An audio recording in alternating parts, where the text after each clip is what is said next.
Hello and welcome to the Temple of Tomes with your host, Indie Comics Jones. Today is February 3rd, 2023, and this is episode 565, I believe. We'll just go with that for now. I'll course correct when I have the chance. Today we're looking at Parker Girls, issue number 4. Comes out from Abstract Studios at a whopping $3.99. This is a recommended comic. It's not without its flaws, in my opinion, and we'll get into that a little bit in just a bit. This is a Terry Moore production. He does everything. Let me just put it that way. That's the quickest way to put it. He does the drawing, the writing, the inking, the lettering. He does everything. And these comics are in black and white, but I love his style. I love the way things look.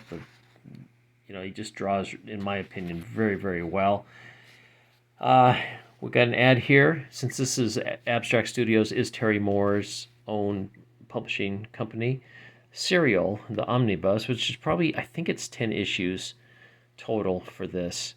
Highly recommended. This was a really, really interesting story. So my hat's off to Terry Moore on this one. This one I'm not loving as much. I am recommending it, however, just because I am a big Terry Moore fan.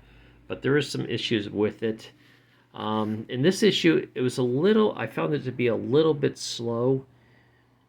And it's more just build up for things to come. I don't think there was hardly any action in this. It's just kind of a lot of investigation going on. Parker Girls are kind of like this high-end Charlie's Angels, where they really don't work pro bono. They work for high-end executives and whatnot. Now, one of the Parker Girls, got involved with a Mark Zuckerberg type guy, and she wound up dead. So they think he did it. It turns out he seems to be pretty she's a nefarious guy, as we watched him kill off another person that used to work for him. But the guy actually embezzled money for him, so I could see why he'd be mad.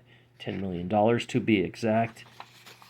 But as you can see here, we're not going to get a lot of action or whatnot. They're doing a shakedown on some actor that was on the yacht when Zach May, I think that's his name, Zach May's yacht, who's supposed to be like Mark Zuckerberg, when Piper, I think her name was Piper, was killed. And so they're investigating him. And it turns out he's a little bit kind of a washed-up has-been actor, I believe. And they shake him down for information. But they're not really seem to be getting anywhere in this. So the investigation continues on. And then we get like a little Scooby-Doo. So, even though Velma did not feature Scooby-Doo at all, you get a little Scooby-Doo here in this book. So there you go. There you have it. The one main complaint I have about this is all the men are they're awful in this. Every single man. There's not a redeeming man in here. I mean, at least Terry Moore could write himself in here and be redeeming. But there you go. There's Zach May right there. And we get a little, Basic Instinct bit in here for a while. And, they're trying to set up Zach May to get some more information. And we get the return of Kachu in here as well from Strangers in Paradise. We've got this side story going on. I'm not sure what this is leading up to, but this woman has just killed a man with the spike on her shoe, while Jackson Brown looks on in kind of disgust, if anything, just kind of mad at her because now he has to hire someone else. And she wanders off and throws her shoes away, and that's the end of that. So like I said, not a lot of action in this one, but I'm hoping the story will pick up because it does seem interesting enough. And we catch Zach May smiling, and he usually never smiles, but he has a good memory of Kachu, and that is why he is smiling. And there you have it.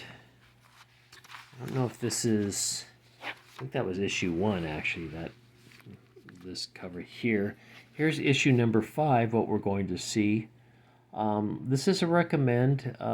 It's not. I don't think it's one of his stronger stories, but I think it's good enough, and the production of it is excellent.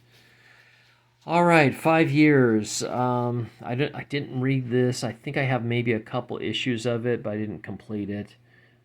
Just I got out of sync on it, so maybe someday I'll go back and read it.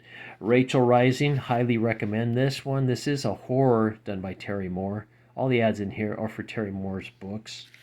This one was quite interesting, gruesome, and yeah. How to Draw. I've got both his editions of this.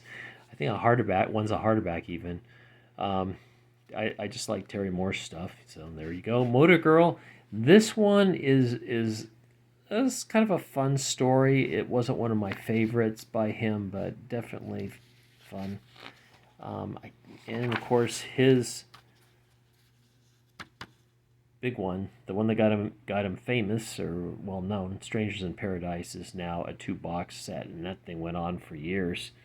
The one that I didn't see mentioned here is Echo, which I really liked that story by him as well. So there you go. Parker Girls #4. It is still a recommend. This issue's not going to what should I say? It's not going to make you do flips most likely, but come on, Terry, let's get some likable guys in here. All right. All right. So thanks for stopping by and watching this comic book review of the Parker Girls #4. As always, please like, please subscribe if you haven't, please leave comments, and we'll see you next time on the Temple of Tomes. This is Indie Comics Jones bidding you adieu. Oops.